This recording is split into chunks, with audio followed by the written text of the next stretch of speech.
안녕하세요. 저는 국립현대미술관 학예연구사 이추영입니다. 이번에 라이브 스트림 진행하게 됐는데요. 이번이 두 번째인데 여전히 전문 방송인이 아니기 때문에 굉장히 떨립니다. 제가 오늘 설명해 드릴 전시는 저희 국립현대미술관 3, 4 전시실에서 개최되고 있는 소장품 특별전 균열전입니다. 영어로는 Cracks in the Concrete인데요. 제목 자체에서부터 그렇게 만만한 전시는 아니다라고 생각이 되실 겁니다. 맞습니다.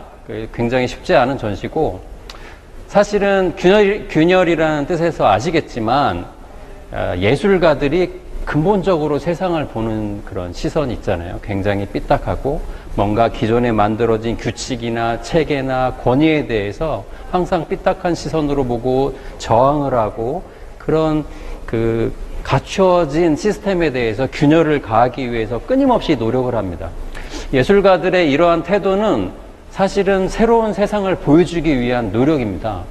사실은 저희가 일상생활에 살면서 이 세상에 갖춰져 있는 온갖 시스템과 규칙에 굉장히 몸을 맞춰가고 정신을 맞춰가면서 사실은 아니란 생각으로 살고 있는 게 보통이죠. 하지만 예술가라는 분들은 굉장히 창조적인 생각을 가지고 그 시스템의 이면에 있는 것들을 자꾸 들여다봅니다. 그래서 저희가 이번 소장품 특별전을 통해서 보여드리고 싶은 것은 현대미술이 갖고 있는 그런 굉장히 독특한 특성, 그런 균열을 일으키려고 하는 굉장히 반항적인 시선, 그것들이 작품에 어떻게 스며들어 있는지, 이것들을 저희 소장품 컬렉션을 통해서 보여드리고자 하는 겁니다. 그래서 사실은 관람객 여러분께서 미술관에 오시면서 원하는 뭔가 이렇게 즐거움을 얻는다거나 감동을 얻기 위해서 미술관에 오시는 경우가 많은데, 사실은 미술관에 오셔서 전시를 보시면서 당황스러울 때도 많고 너무 난해하고 어려워서 현대미술이 과연 무엇인가라고 생각했을 경우도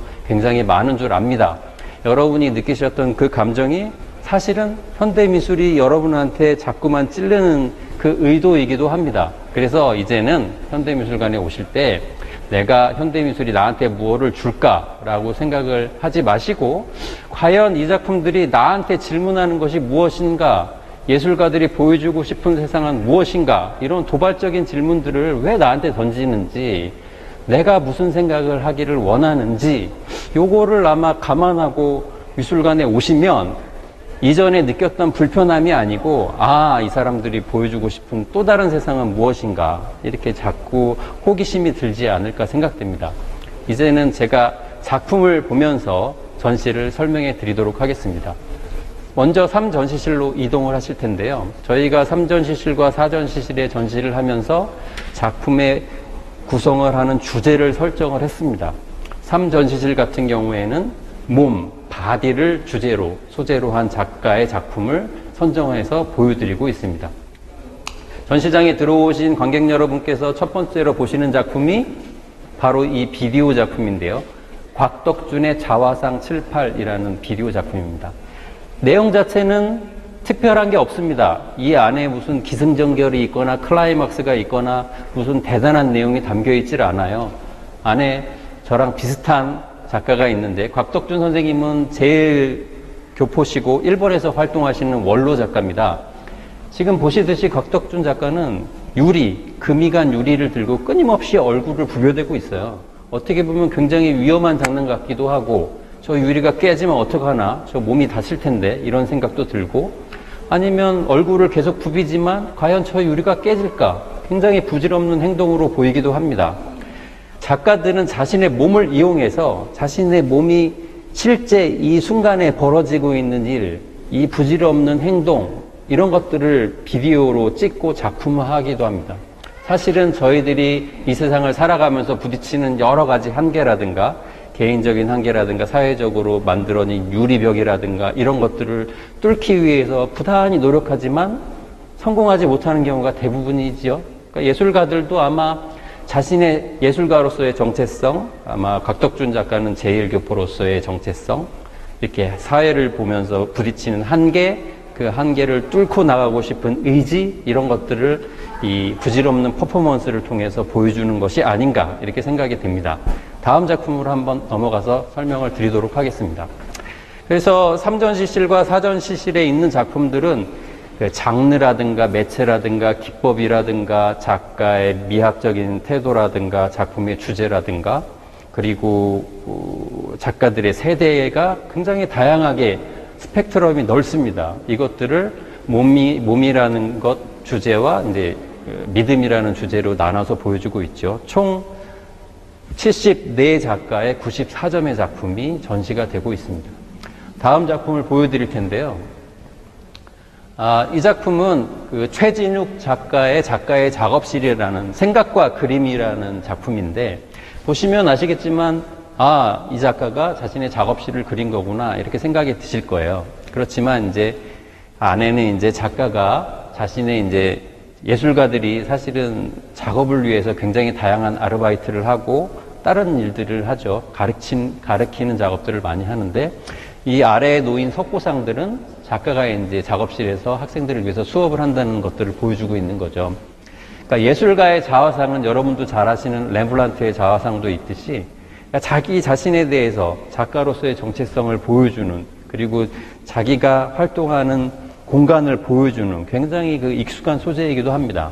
최진욱 작가는 자신의 작업실을 보여주면서 조금의 트릭을 이제 보여주는데요. 화면에 지금 제가 보고 있는 오른쪽 끝에 있는 거울에는 작가가 옷을 입은 서서 이제 팔을 한쪽 주머니에 넣고 페인팅을 하는 작가의 모습, 그리고 제 앞에 있는 거울에는 상반신을 벗은 작가의 벗은 모습이 있고, 그리고 이 아래쪽에는 팔레트가 있는데 물감이 있고 물감을 개서 그림을 그리는 팔레트가 있는 손이 나와 있습니다. 작가는 이렇게 시시각각으로 변하는 자신의 정체성, 작가로서의 정체성, 자신의 작업실에 있는 이미지들을 한 화면으로 이제 조합을 해서 종합적으로 이제 보여주고 있는 거죠. 그래서 작가의 작업실은 작가의 정체성을 보여주는 가장 핵심적인 공간이다라고 생각을 하시면 되고, 이 최진욱 작가의 그림 역시 그런 주제적인 면, 소재적인 면에서 일맥상통한다라고 생각을 합니다. 전시장에 오시면 이 뒹굴고 있는 사람의 머리통을 볼 수 있을 텐데, 박정환 작가의 어느 시인의 낮꿈이라는 굉장히 서정적인 제목을 지닌 조각 작품입니다. 저희 회랑에도 이제 5개의 두상이 전시가 되고 있고 실내에 4개의 작품이 전시가 되고 있는데, 사실은 굉장히 서정적인 제목과는 달리 이 작품의 소재가 된 이 굴러다니는 인물은 실제 인물인데 황지우 시인의 모습을 딴 두상이 됩니다. 황지우 시인이 1980년 광주 민주화 항쟁의 그런 비극적인 사건을 소재로 해서 화엄 광주라는 시를 발표했는데, 그 시를 찾아보시면 그 시에 굉장히 그 당시에 벌어졌던 굉장히 비극적인 사태, 희생자들이 금남로에서 쓰러져 있는 모습들을 굉장히 그 참혹한 광경들을 묘사한 장면이 있습니다. 그래서 마치 길바닥에 떨어진 수박처럼 깨어진 그런 희생자들의 모습들을 보면서 화엄 광주라는 시를 만들었는데, 이 박정환 작가와 황지우라는 이 예술가와 지식인이 당시 세대에 1980년대에 겪었던 그런 사회적인 정치적인 탄압과 그 당시에 이제 벌어졌던 비극적인 사건을 모티브로 했던 그런 무력감과 비참한 심정이 함께 아우러졌던 그런 내용들을 이 작품을 통해서 이제 관객들한테 보여주고 있죠. 그래서 굉장히 여러 가지 여기 모여 있는 작품들이 굉장히 다양한 주제와 소재를 다루고 있어서 사실은 관객 여러분께서 작품을 보면서 어려움을 느끼는 게 굉장히 어떻게 보면 굉장히 자연스럽습니다. 때문에 저희 같이 이제 방송으로 큐레이터가 설명을 하거나 전시장에 있는 그 작품 설명 프로그램을 통해서 이제 관객들한테 또 설명도 하고 이러기도 하죠. 그래서 다음 작품은 그 박진호 작가의 노이로제라는 작업인데, 현대 작가들은 굉장히 다양한 매체로 작업을 하죠. 그래서 박진호 작가도 사진 작가인데, 우리가 익히 알고 있는 카메라를 들고 사물을 보는 이 거리를 갖고 사물을 촬영하는 게 아니고, 카메라와 몸이 그러니까 촬영이 되는 피사체가 딱 붙어가지고 찍혀진 개념이에요. 제로그라피라는 건데, 여러분이 이제 복사기를 생각하시면 됩니다. 복사기에 여러분의 신체나 얼굴을 장난삼아 넣고 이제 찍었을 때 바로 밀착돼서 나오는 이미지 있죠? 그것처럼 이 작업이 바로 그런 방식으로 만들어진 사진 작업이라고 할 수 있겠습니다. 그래서 작가는 자신의 몸을 이용해서 피사체와 카메라 렌즈가 이제 하나 일치가 된 것을 통해서 굉장히 그 즉각적인 이미지, 그리고 이거를 확대했을 때 보여지는 굉장히 생경함, 내 신체에서 보여지는 굉장히 디테일, 이런 것들을 보여주고, 이것들이 자신의 몸이기 때문에 더더군다나 의미가 있는 작업이 되는 거죠. 자신의 몸에 대한 탐구를 보여준다는 점에서. 그러니까 다음 비디오 작품도 작가가 자신의 몸을 이용한 작업이 되겠습니다. 1970년대 작업인데, 김영진이라는 미디어 아티스트고 대구에서 활동을 하셨던 작가입니다.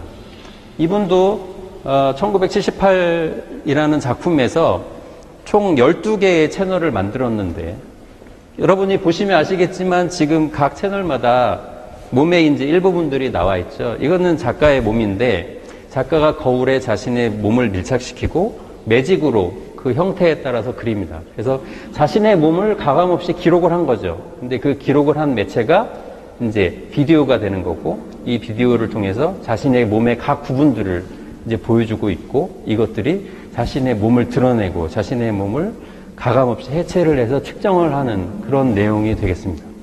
이 인체 측정 시리즈를 좀 더 행위, 퍼포먼스와 연관이 된 작품이 여기 있는데, 지금 소개해드리는 이건용 작가의 작품입니다. 보시면은 좀 특이하죠? 캔버스가 아니고 베니어판, 흔히 말하는 베니어판입니다. 베니어판에 있는 매직으로 그린 작품인데, 이 옆에 이 베니어판에 있는 매직으로 그린 작품이 어떻게 만들어졌는지 보여주는 작가의 퍼포먼스 장면을 찍은 사진이 이제 참고로 보여주고 있습니다. 굉장히 단순하죠? 작가가 베니어판을 앞에 두고 그 베니어판 앞에서 매직을 들고 선 후에 자신의 팔이 뻗는 데까지 자신의 능력에 닿는 한 팔의 길이에 따라서 이제 드로잉이 틀리게 나오겠죠. 그린 겁니다. 이 신체 측정 시리즈. 그래서 이건용 작가는 이렇게 다양한 굉장히 짧은 퍼포먼스를 통해서 우리들한테 몸으로 할 수 있는 것, 몸이 지닌 한계, 몸으로 보여줄 수 있는 드로잉, 그리고 자신의 몸의 한계, 몸이 보여줄 수 있는 드로잉들에 대해서 굉장히 그 쉬운 컨셉으로 관객들한테 이렇게 자꾸 다가와 주고 있죠. 그래서 다음 작품으로 이동을 하실 텐데요.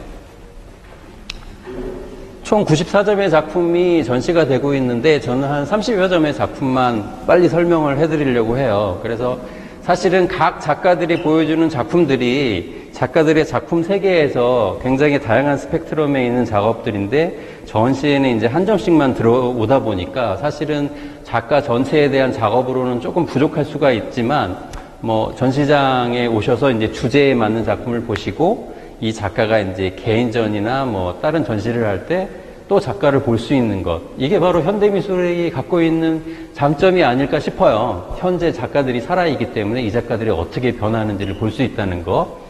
지금 뒤에 보시는 작품은 김두진의 바쿠스의 젊음이라는 작품입니다. 이거는 이제 페인팅이 아니고요. 현대 작가들은 컴퓨터 그래픽도 굉장히 많이 이용합니다. 컴퓨터상에서 이미지들을 조작을 해서 굉장히 다양한 이미지들을 프린트 해내게 되는데, 이 작업도 마찬가지 작업이고요.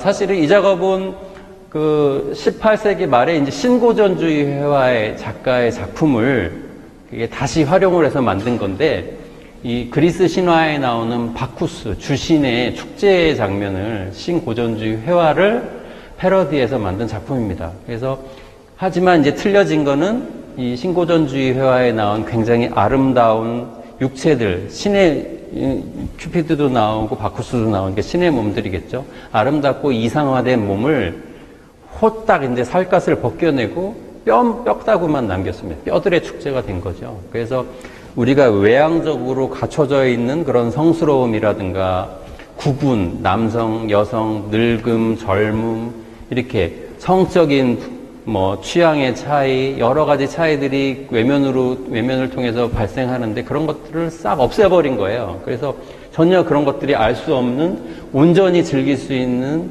새로운 해골들의 축제라는 작품으로 이제 탄생을 하게 된 거죠. 다음 작품으로 넘어가시겠습니다. 그래서 지금 보여드릴 작품은 좀 전에 김두진 작가의 작품에서 설명한 것처럼 우리 몸이 지니고 있는 외면, 그리고 그 외면 속에 감춰져 있는 우리가 사실은 결코 드러내고 싶지 않은 듯한 모습들을 실제적으로 드러낸 작품이 이 작업이라고 할 수 있습니다.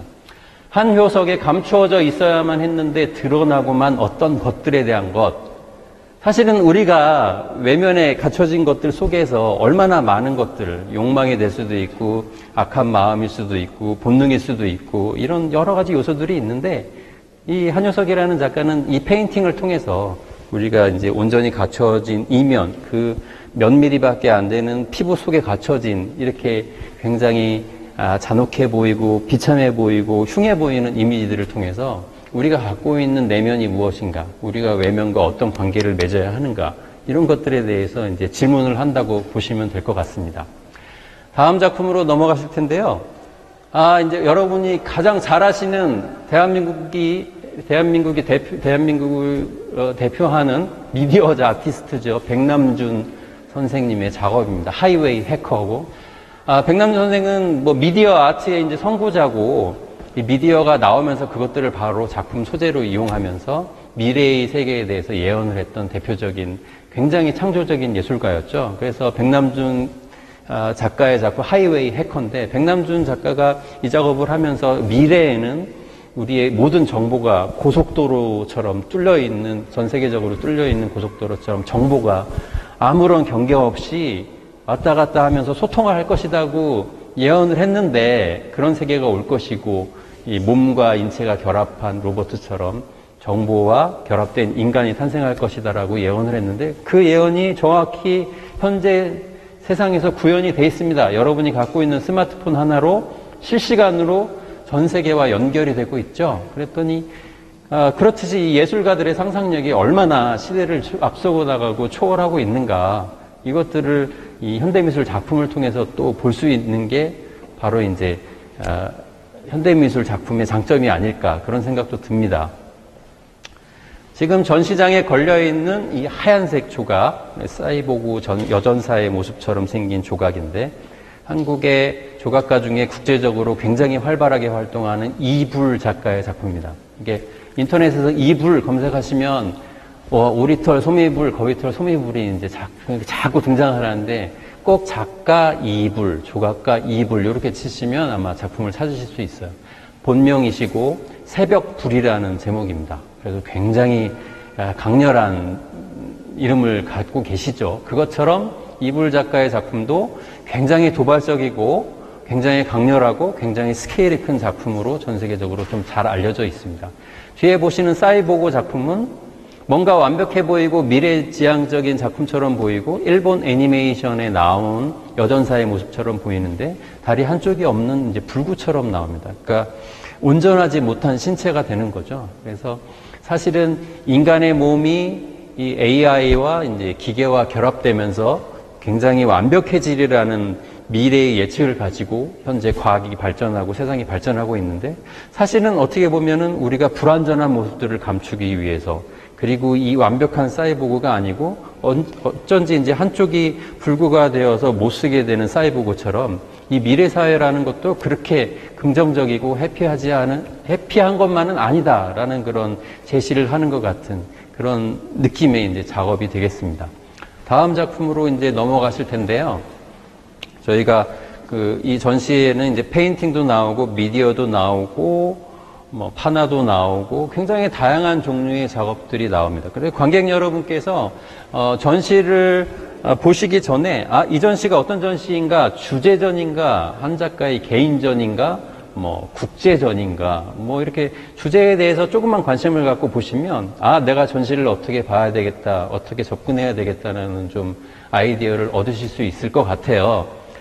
다음 작가는 한국의 이제 젊은 작가인데 이동욱 작가의 작업입니다. 이동욱 작가는 스컬피라는 그런 모형을 만드는 재료를 가지고 그 작품을 만드는데 굉장히 상상력이 기발해요. 그래서 그러니까 대중적으로 우리가 살 수 있는 그런 대량 생산 물품에 겉에 있는 포장지에 나와 있는 이미지가 실제로 제품 안에 들어있으면 어떨까 이런 상상력을 보여주고 있죠. 예를 들어서 천하장사 소세지에서 천하장사가 튀어나오고 거버 아이들 유아식 제품인데 이 제품 안에 아이들의 실제 이제 머리가 들어있다거나 그린 자이언트라는 옥수수 캔 속에 실제 자이언트가 들어있는 모습들 이런 기발한 아이디어를 굉장히 디테일한 조각으로 이제 보여주고 있는 작업이죠. 다음 작품으로 넘어가겠습니다. 다음 작품은 그 이동욱 작가가 보여주는 이런 기괴한 상상력이 좀 확대된 작업처럼 보일 텐데요. 노진아 작가의 작업인데 이 작품은 좀 전에 이불 작가의 작품을 설명했을 때 말씀드린 것처럼 그러니까 인공지능이 이제 미래에는 우리와 어떻게 실제적으로 대화를 나눌 수 있는가 조금 힌트를 얻을 수 있는 작품이에요. 그래서 관객 여러분께서 전시장에 오시면 여기 키보드가 있습니다. 이 키보드를 통해서 질문을 입력하게 되는데요. 누구냐? 입력을 하면 아까는 빨리 대답했는데 또 넌 피곤해 보인다. 제가 힘들어 보이나요? 맞아요. 전속 지쳐가고 있어요. 당신처럼 인간이 되는 것도 힘들다고요. 당신이 하루하루 사는 것이 힘든 것처럼. 제가 질문을 입력하니까 대답을 했는데요. 너 피곤해 보인다고 했더니 나보고도 피곤해 보인다고 이렇게 질문을 당돌한 대답을 하네요. 그러니까 전시장에 있는 이 노진아 작가의 작업은 사실은 현대 과학자들이 실험하는 AI에 비해서는 굉장히 낮은 단계지만 이제 앞으로 미래가 되면 저희가 AI와 직접 1대1로 사람과 사람이 대화하는 것처럼 대화를 하는 시대가 바로 이제 올 것 같습니다. 그래서 노진아 작가는 사실은 노진아 작가의 이 작품은 그 제페토의 꿈이라는 건데 여러분이 피노키오 동화에서 읽으셨잖아요. 그 피노키오에 나오는 제페토가 만든 인형 피노키오가 인간이 되기 위해서 모험을 떠나는 내용처럼 이제는 현실에서 로봇가 실험이 되고 로봇가 장착하게 될 인공지능이 돼서 이제 여러 SF 영화에서 보듯이 나중에는 인공지능 로봇이 자신의 존재에 대해서 고민하는 날이 분명히 올 거라고 생각이 됩니다. 어떻게 보면 굉장히 으스스한 미래인데요. 이 작업, 노진아 작가의 작품은 작가가 직접 질문에 대한 답을 끊임없이 이제 업데이트하는 형식으로 좀 아날로그적으로 진행이 되는 작업인데 앞으로 오게 될 우리의 미래에 대해서 조금이나마 힌트를 얻을 수 있는 그런 작업이 아닌가 생각됩니다. 여러분도 전시장에 오시면 꼭 질문을 하고 한번 답을 받아보시는 게 좋을 것 같아요. 다음 작품을 설명해 드리겠습니다. 다음 작품은 좀 전에 하이웨이 해커를 통해서 설명했던 백남준 작가의 또 다른 독특한 작업인데 판화 작업입니다. 백남준 작가는 그 서울 창신동, 종로구 창신동 출신인데 창신동에 있는 굉장히 부유한 집안의 자제였어요. 근데 지금 보시면은 이 안에 있는 이게 가족의 사진인데 일가족 같죠? 아빠도 있는 것 같고 엄마도 있는 것 같고 고모도 있는 것 같고 조카도 있는 것 같은데 사실은 살짝 이상합니다. 왜냐하면 여기에 나와 있는 여성과 남성이 사실은 모두 다 여성이에요. 집안에 있는 여성분들로 이루어졌는데 어느 날 사진관에 가서 우리 가족 사진을 찍자 했는데 좀 독특하게 찍어보자 해서 그 집안에 있는 남성들의 옷을 입고 남자 분장을 하고 나와서 사진관을 가서 대가족 사진을 찍은 겁니다. 사실은 현재 생각을 해도 굉장히 기발한 아이디어인데 이 당시만 해도 얼마나 특별한 사진이었겠어요. 그래서 사진관에서는 그 사진들을 그 사진관 앞에 진열을 해놓고 굉장히 부끄러워서 얼굴을 들고 못 다녔다는 그런 내용 에피소드가 있는 작업입니다. 그래서 굉장히 그 당시만 해도 굉장히 획기적인 사건이었고 그 남성과 여성에 대한 사회적인 그 시선이 굉장히 구분이 되고 달랐던 시대에 굉장히 도발적으로 시도를 했던 사진이고 여기 나와 있는 영문들이 이제 이 가족이 누군지 엄마인지 큰 고모인지 조카인지를 여기다 이제 백남준 선생이 글씨로 이제 써서 밝혀놓은 사진입니다. 그래서 제목이 비밀이 해제된 가족입니다. 다음 작품으로 넘어가서 설명을 드리도록 하겠습니다. 이제 이 전시장에서 마지막으로 설명해 드릴 작품인데요. 니키리라고 한국의 사진가입니다. 니키리는 1990년대 말에 한국에서 사진을 공부하고 뉴욕으로 건너가서 패션 사진을 공부하게 됩니다. 그리고 거기서 이제 활동을 하게 되는데요. 니키리가 현 뉴욕에서도 사진 이 작업을 발표하면서 굉장히 이슈가 됐고 국제적인 사진 작가로 이제 인정을 받았는데 바로 이 시리즈입니다. 이게 펑크 시리즈인데 니키리는 우리 그 뉴욕이라는 공간이 굉장히 다양한 인종들, 다양한 직업군들, 그 전 세계에서 몰려온 사람들이 하나의 이제 문화를 이루면서 사는데 그 안에서도 굉장히 다양한 정체성들이 있습니다. 그 인종에 따라서, 세대에 따라서, 그리고 취향에 따라서 굉장히 다양한 정체성이 있는데 작가는 그 많은 정체성들이 어우러져 있는 도시 속에서 한국에서 온 작가로서 과연 정체성이라는 게 무엇인지, 정체성이라는 것이 이미 규정이 되어 있는 건지, 아니면 바꿀 수도 있는 건지, 이런 것들을 직접 몸으로 부닥쳐서 이제 실험을 하게 됩니다. 그래서 작가는 굉장히 무모하고 용기가 있죠. 저도 좀 이 작품을 보면서 어떻게 이렇게 할 수가 있을까라고 생각이 됐는데,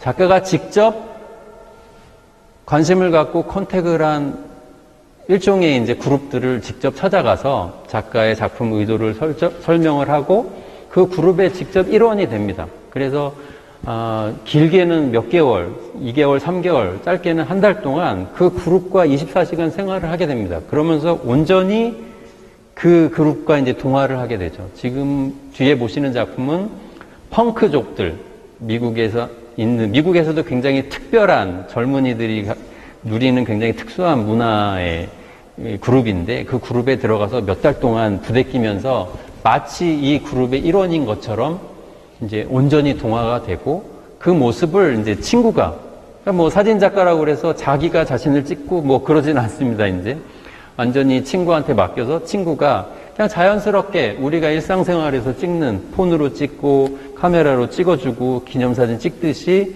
자연스럽게 찍은 모습들이 이제 이 사진으로 나와 있습니다. 그래서 이 사진을 자세히 보시면은 이제 사진이 찍힌 날짜가 나오고 그 날짜에 이 친구들이 무엇을 했는지, 어디에 갔는지, 무엇을 즐겼는지 이런 것들이 다 나와 있는 거죠. 그래서 여기 나와 있는 이 인물이 이제 니킬인데, 지금 여기에는 이제 펑크 시리즈만 있는데, 히스패닉 시리즈도 있고, 뭐 여러 가지 다양한 시리즈가 있습니다. 그래서 그 시리즈를 볼 때마다 이 작가가 계속 변해요. 그 변한 모습이 굉장히 완벽하고 자연스러워가지고, 이 작가가 여기에 원래 일원이었나 보다, 이렇게 착각도 하게 됩니다. 하지만 제가 말씀드렸듯이 이 작가가 실험하는 건 이렇게 다양한 정체성을 가질 수 있는가라는 거고, 그런 컨셉이 드러난 사진이 대표적인 작품이 바로 이 펑크 시리즈가 되겠습니다. 자, 이 전시실의 설명은 이것으로 마치고 회랑으로 넘어가서 다른 작품 설명드리면서 사전시실로 넘어가도록 하겠습니다. 네, 질문이 왔습니다. 질문이 올라온 것 같은데, 네, 남자친구하고 주말에 가려고 하는데 아는 척 할 수 있는 팁을 주세요. 네, 네, 아는 척을 하려면 알아야 됩니다. 사실은 여러분이 원하는 그런 쉬운 방법을 드리고 싶기는 하나 사실은 그런 쉬운 방법은 없습니다. 없기 때문에 미리 아는 척을 하고 싶다고요. 그러면은 사실은 정보를 찾으면 됩니다. 컨닝을 하면 되죠. 컨닝이 없이 컨닝을 하는 행위가 있어야 되겠죠. 전시를 하게 되면은 굉장히 많은 정보들이 인터넷에 이제 올라오게 되고 그 인터넷에 오른 정보에 따라서 작가의 정보들을 찾을 수 있을 겁니다. 아까 말씀드렸듯이 이불이 덮는 이불이 아니고 작가 이불이다. 뭐 이런 것들도 인터넷에 다 나와 있습니다. 그래서 미리 찾아보시고 그 찾아보시는 거를 팁으로 해서 아는 체를 할 수 있을 거예요. 그리고 혹시 시간이 나신다면 미술관에 오셔서 미술관에서 제공을 하는 설명 프로그램들을 살짝 들으시면 훨씬 많은 정보들을 얻을 수 있을 거라고 생각이 됩니다. 그래서 사실은 쉽게 얻을 수 있는 아는 척은 없는 것 같습니다. 죄송합니다. 지금 복도에 있는 작업들은 DMG in DMG라는 건데 이명선 조각가의 작품입니다. 최근에 북한에서 넘어온 병사의 사건을 다 아시죠? 저희가 지금 이 대한민국에 태어나서 이렇게 자유라는 것들을 그냥 당연히 주어진 것처럼 누리고 있지만 어떤 사람에게는 자신의 목숨을 걸고 탈출하고 총을 맞아갖고 사경을 헤매야 될 정도로 그런 어려움을 겪으면서 얻어야 되는, 성취해야 하는 그런 굉장히 소중한 가치일 수가 있습니다.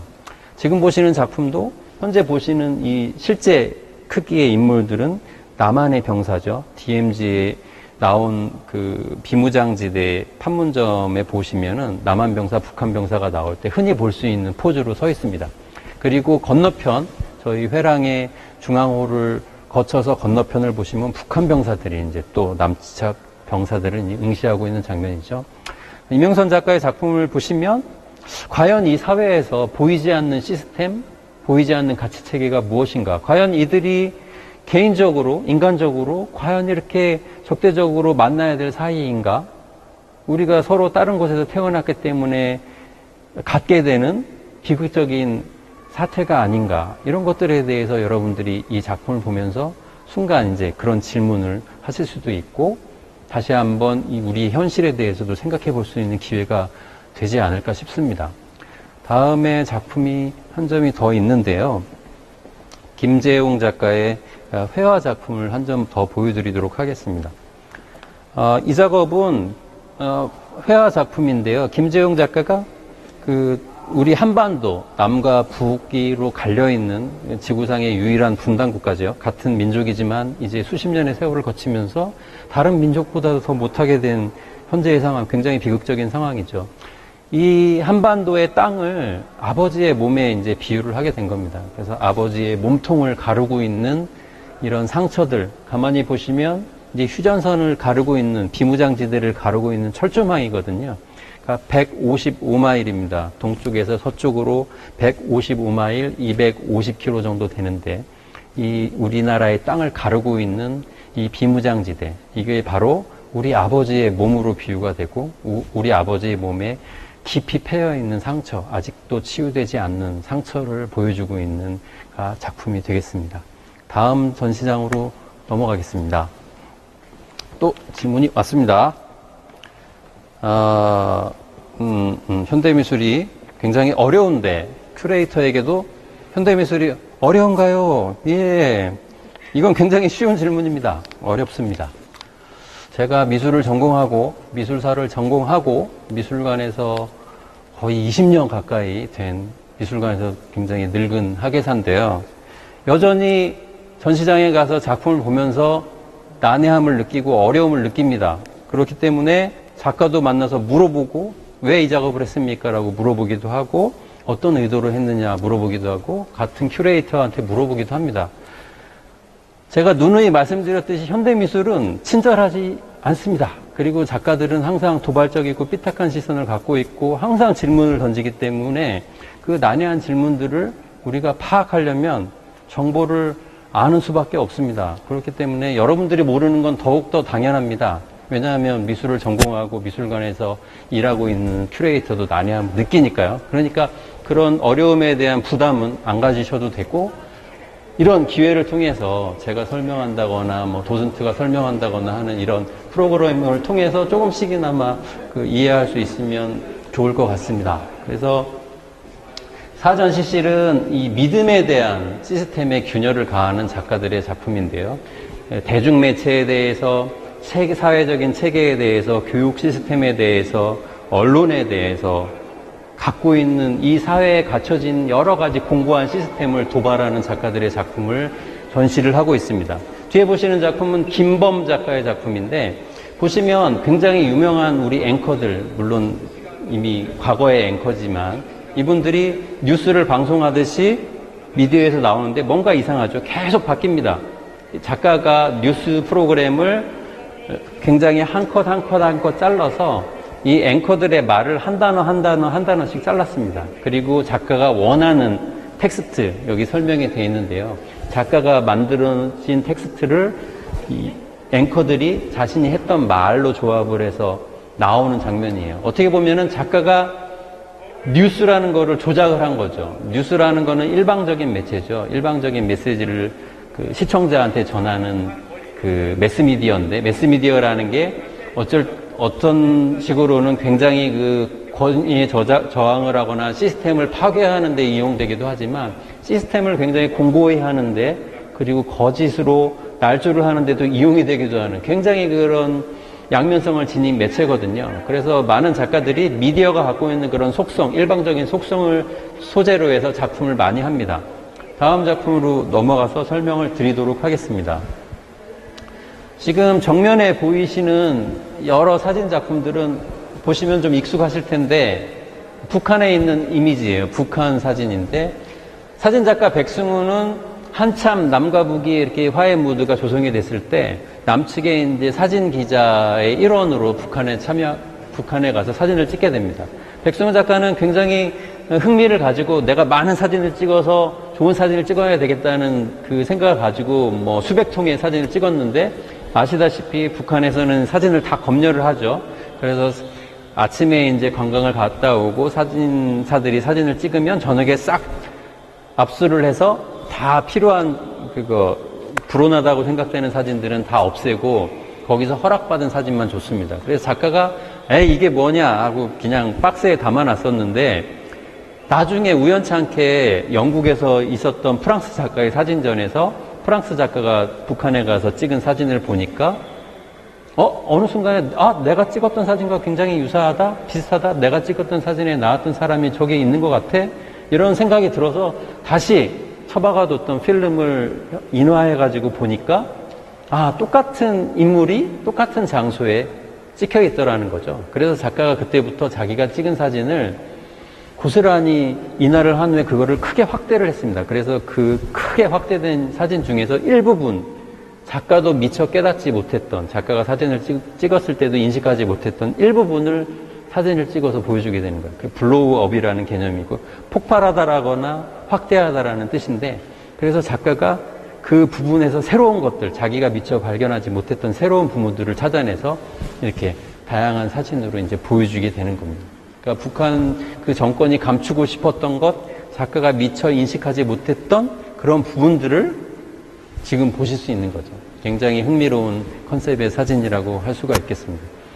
그리고 좀 전에 삼전시실에서 입구에서 보여줬던 곽덕준 작가의 굉장히 큰 사진 작업인데 광고판 사진 작업 같죠. 그래서 미디어의 이미지와 자신의 자화상의 이미지를 결합해서 관객들한테 이제 혼란을 주는 작업. 빌 클린턴의 사진, 타임즈에 있는 사진 위에다가 자신의 거울을 붙여서 자신의 얼굴을 이제 합성을 해서 실제와 가짜, 그리고 저 인물과 작가, 이것들을 이제 혼합을 해서 굉장히 혼돈을 주는 그런 아이디어의 작업이 되겠습니다. 지금 보시는 작품은 진기종 작가의 CNN이라는 미디어 작업인데, 보시면 지금 방송에서 나오는 것처럼, CNN의 미디어에서 나오는 것처럼 뭔가 굉장히 큰 사건, 9.11 테러예요.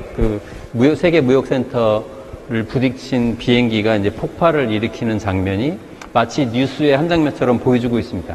사실은 이 뒤쪽으로 이제 넘어가 보시면 이 뉴스의 이제 실제 이미지가 나오는데, 이 작품이 어떻게 만들어졌는지를 보여주는데, 굉장히 간단한 모형이에요. 간단한 모형과 굉장히 단순한 그 책상 같은 좌대를 통해서 뉴스가 어떻게 생산이 되는지, 이 뉴스의 이면에는 어떤 것들이 있는지를 이제 보여주는, 뉴스의 속성을 보여주는 작업이 될 수 있습니다.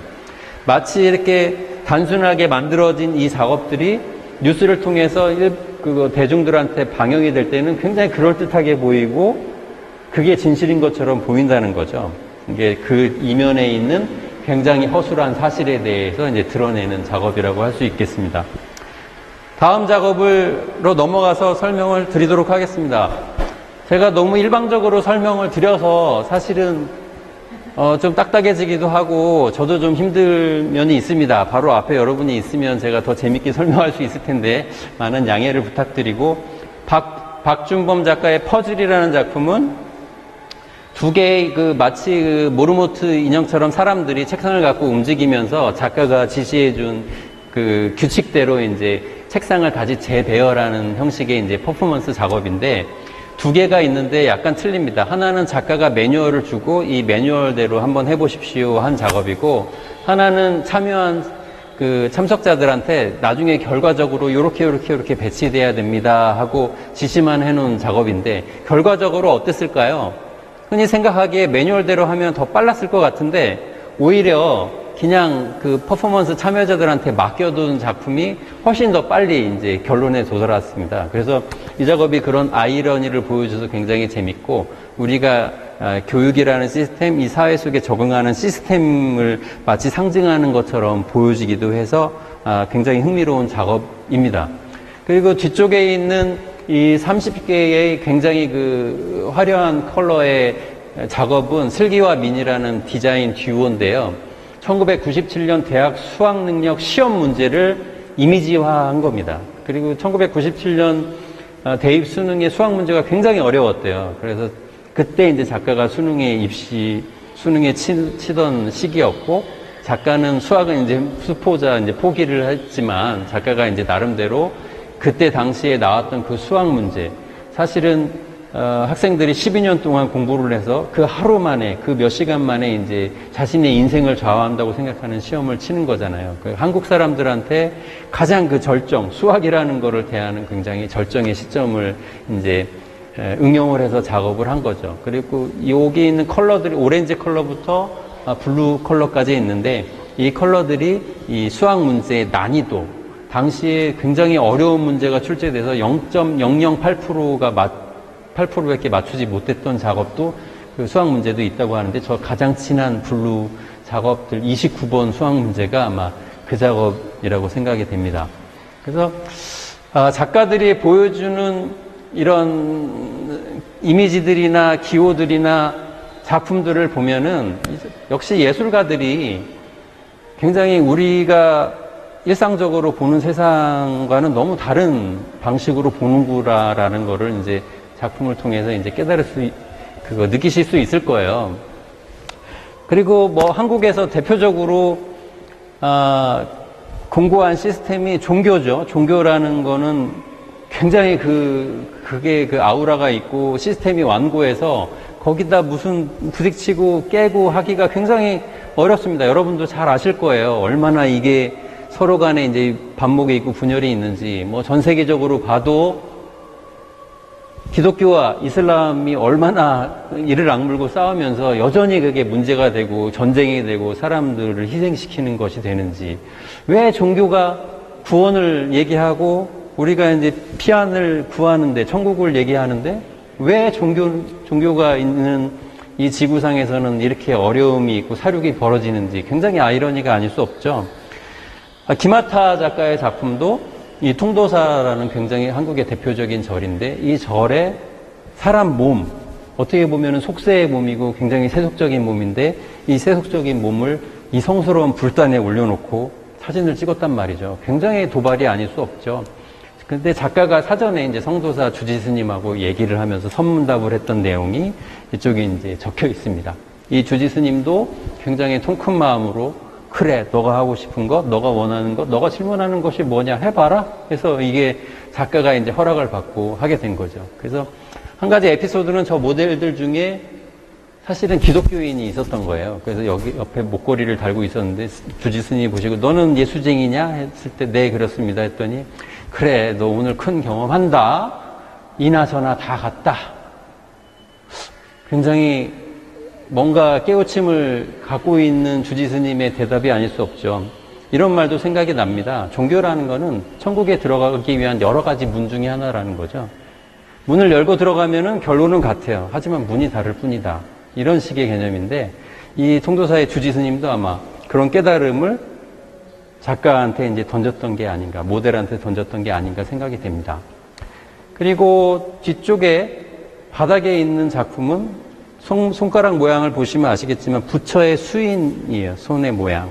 다양한 상징들을 보여주는 손의 모양인데, 노상균 작가는 이 성스러운 부처의 수인에 시퀸이라는 여러분이 흔히 보시면 아시겠지만 그 밤무대, 연예인들의 밤무대 의상, 좀 싸구려 같고 좀 반짝반짝 빛나면서 화려해 보이고 사실은 굉장히 싸구려고, 이런 굉장히 세속적인 거죠. 세속적이고 저속하고 싸구려고, 이런 것들이 수인이라는 종교적인 상징, 굉장히 성스러운 것들과 밀착을 시켜서 하나의 몸처럼 만들어 놓은 거죠. 이건 역시 과연 성스러운 것이 무엇이고 세속적인 것이 무엇인지, 무엇이 중요한 것인지, 무엇이 위계를 가르는지 이런 것들을 작가가 다시 한번 뒤집어 봐서 실험을 해본 작품이라고 할 수 있습니다.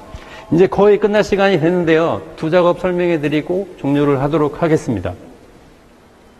박이소 작가의 작품인데 전시장에 어떻게 보면 굉장히 썰렁해요. 지금 굉장히 강력한 조명이 텅 빈 벽을 비추고 있는데 제목은 당신의 밝은 미래입니다.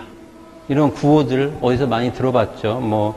한국의 이제 1970, 80년대 이제 독재 정권에서도 국가 차원에서 국민을 계도하기 위해서 굉장히 많은 프로파간다적인 광고들을 많이 했고, 북한에서는 여전히 당이 당신을 바라보고 있다. 우리 열심히 해가지고 목표를 달성하자. 이런 식으로 굉장히 많은 구호를 내걸면서 사람들을 끌어당기고 조정을 하죠. 이렇듯이 이런 눈에 보이지 않는 시스템이 강요하는 것들, 그리고 눈에 보이지 않는 시스템이 보여주는 밝은 미래가 과연 무엇인가. 지금 보시는 빈벽에 비춰지는 굉장히 밝은 빛처럼 굉장히 허망하고 아무것도 없는 것 아닌가. 실체는 단지 밝게 빛나는 빛을 비춰준 것뿐, 이것이 당신의 미래와 무슨 상관이 있을까요?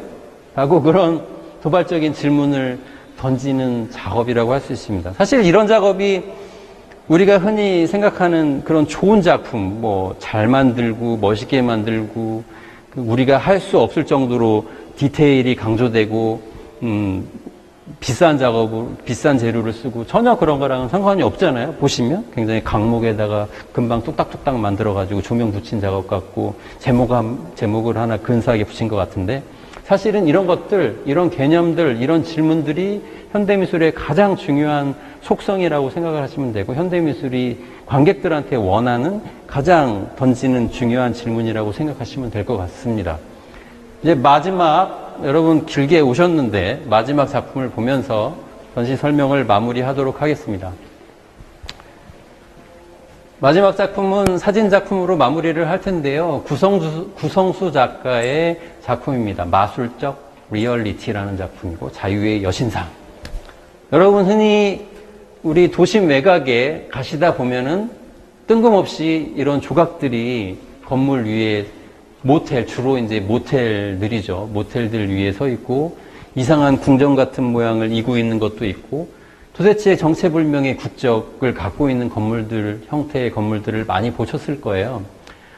작가는 그런 이상한 건물들이 보여주는 낯선 풍경들을 사진작품으로 보여주고 있습니다. 그래서 과연 뉴욕에 있는 자유의 여신상의 이미지가 한국에 있는 외곽의 모텔의 지붕 위에서 무엇을 하고 있는지, 그리고 이 승리라는 제목을 갖고 있는 이 모텔 제목은 도대체 어디서 온 건지, 이런 것들, 우리 주변에 있는 이런 몰취향적인 것들, 이상한 기호들, 단지 유명하기 때문에 카피한 것들, 이런 것들이 보여주는 굉장히 낯설고 이상한 풍경들을 이런 대형 사진으로 보여주고 있습니다. 그래서 우리가 쉽게 보고도 지나쳤던 것, 알고도 모른 척했던 것, 그리고 불편해서 자꾸 찍지 않았던 것들, 그런 이상한 것들을 끊임없이 작가들이 이제 작품을 통해서 이제 보여주다 보니 앞에서도 누누이 얘기했던 것처럼 우리가 불편하게 받아들일 수밖에 없죠. 하지만 그 불편함이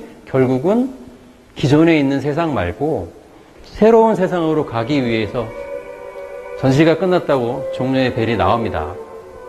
전시가 끝나기 전에 꼭 퇴장을 해주시면 고맙겠습니다. 그래서 새로운 세상을 나가기 위해서 자꾸 이제 균열을 가해주는 거예요.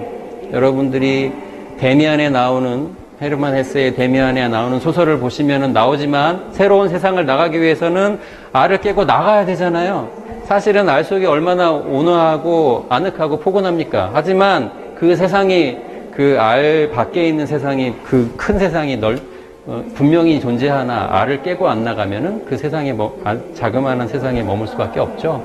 그것처럼 작가들이 이렇게 균열을 가하기 위해서, 또 다른 세상을 나가기 위해서 균열을 자꾸 내주기 때문에 그 균열의 틈으로 또 다른 세상을 볼 수가 있을 겁니다. 그게 바로 이 전시의 핵심입니다. 이 전시는 그래서 내년도 4월 29일까지 개최되고 있사오니 관객 여러분께서도 종료가 되기 전에 꼭 오셔서 관람을 해주시면 진심으로 감사를 하겠습니다. 오늘 전시 설명은 이것으로 마치도록 하겠습니다. 다음에는 더 잘 설명하도록 하겠습니다. 감사합니다.